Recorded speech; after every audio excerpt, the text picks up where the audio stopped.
Perhaps before this is over, we will be a nation on our knees.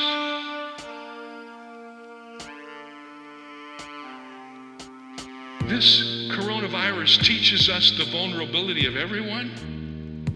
It teaches us the credibility of the Bible. It also teaches us the uncertainty of life. I mean, none of us saw this coming.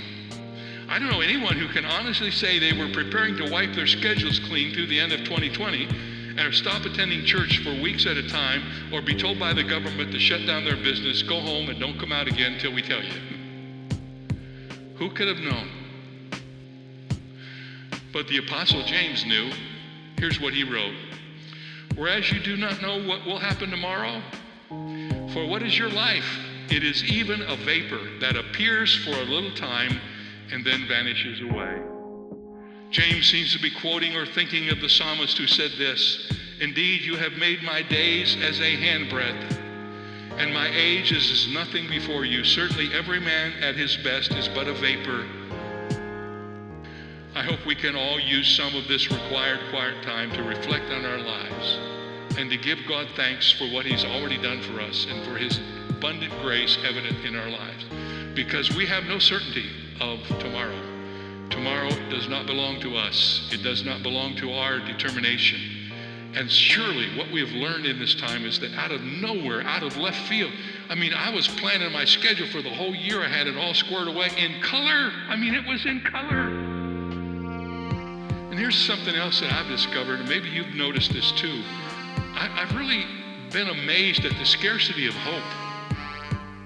According to Robert Schmerling of Harvard Medical School, there are many reasons for hope. I'm not trying to be Pollyanna here. I just want you to know there's another side to this story. Most people with COVID-19 recover. Estimates now suggest that 99% of people infected with the virus that causes COVID-19, 99% of them will recover. Already over 100,000 people have had this and have fully recovered. Children seem to be infected less often and have milder disease, according to the CDC. The number of new cases is falling where the outbreak began.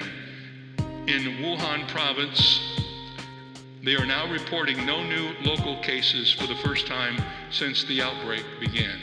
The end of the world has not come, folks, and is not going to come, not now.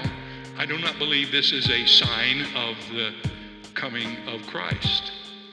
It is a warning and a reminder, a wake-up call, if you will.